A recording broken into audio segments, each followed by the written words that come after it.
Local trains आहेत त्याही metro सारख्या आधुनिक आणि एसी तयार करायच्या आणि त्या संदर्भातला निर्णय झाला होता। परंतु ज्या गतीनं ते काम सुरू होतं त्या गतीनं 2030च्या पूर्वी आपल्याला ट्रेन मिळू शकल्या नसत्या। त्यामुळे मध्यंतरी एक बैठक केंद्रीय मंत्र्यांसोबत झाली आणि त्यानंतर त्यांनी केंद्र सरकारमध्ये निर्णय केला आणि केंद्र सरकारच्या ज्या 3 महत्वाच्या कोच फॅक्टरीज आहेत त्या ठिकाणी अत्यंत वेगाने या ट्रेन्स तयार करण्याचा त्यांनी निर्णय घेतलाय आणि प्रयत्न आहे की यातली पहिली मालिका ट्रेन्सची ही 2027 मध्ये यावी आणि त्यानंतर पुढच्या 2 वर्षांमध्ये 2029-30 पर्यंत मुंबईच्या सगळ्या लोकल मेट्रो सारख्या आधुनिक, स्वच्छ, सुंदर आणि एसी व्हाव्यात। आणि पुन्हा एकदा सांगतो, एसी झाल्या तरी सेकंड क्लासचं फेअर मुंबईकरांना एक मोठा दिलासा या माध्यमातून मिळणार आहे। अनेक वेळा मुंबईकर म्हणायचे की तुम्ही सुंदर मेट्रो केल्या, त्यात प्रवास करताना छान वाटतं, पण लोकलचं काय, त्या जुन्याच ट्रेन आहेत। तर आता ती खंत दूर होणार आहे आणि देशातली आधुनिक अशा प्रकारची ही पद्धती या ठिकाणी मिळते। मी मोदीजींचे आणि अश्विनी वैष्णवजींचे मनापासून आभार मानतो। हमारे देश के प्रधानमंत्री माननीय नरेंद्र मोदी जी और रेलवे मंत्री अश्विनी वैष्णव जी, इनका मैं आभार व्यक्त करता हूं। पिछले समय हमने तय किया था कि मुंबई की local train suburban railway,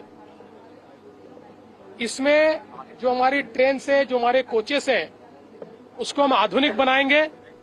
metro की तरह एकदम अच्छे, साफ सुथरे, आधुनिक और एसी कोचेस ये मुंबई की हमारी रेलवे को, सबअर्बन रेलवे को भी मिलने चाहिए।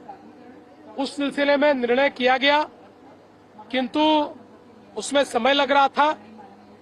केंद्रीय मंत्री अश्विनी वैष्णव जी ने कल ही निर्णय किया कि जो हमारी केंद्र सरकार की आधुनिक रेलवे कोच फैक्ट्रीज है, जहां वंदे भारत ट्रेन बन रही है, वो 3 फैक्ट्रीज में अब तेजी से इन ट्रेन्स का निर्माण होगा, इन कोचेस का निर्माण होगा और इसकी फर्स्ट सीरीज 2027 में आएगी और 2029-30 तक मुंबई की सभी सबअर्बन ट्रेनें ये मेट्रो जैसी सुंदर, साफ सुथरी और एसी होगी और सेकंड क्लास एसी का फेयर नहीं पड़ेगा, ये तय किया गया है।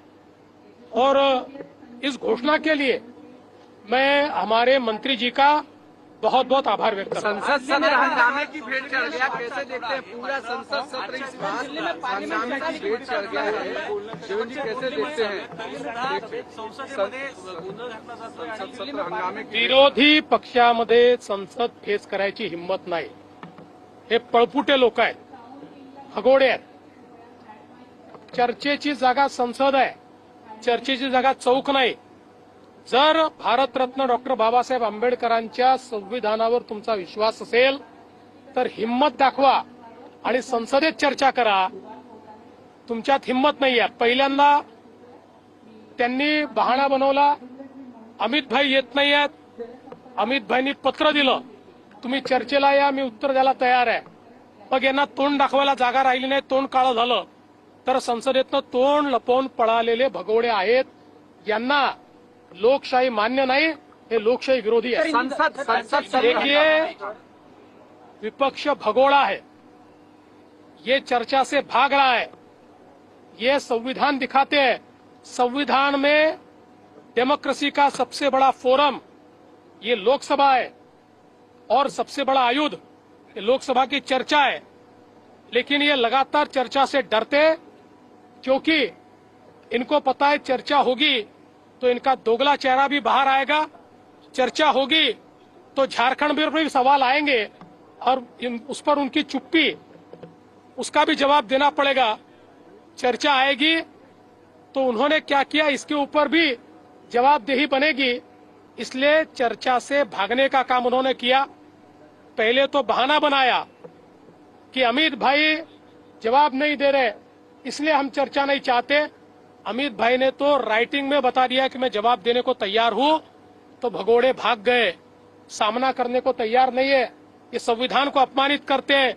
इनको युवाओं से लेना देना नहीं है, शिक्षा से लेना देना नहीं है। इनको केवल हंगामा खड़ा करना है, केवल टीवी पर दिखना है, केवल विरोध करना है। इसलिए मुझे ऐसा लगता है कि इससे बड़ा भगोड़ा विपक्ष मैंने देखा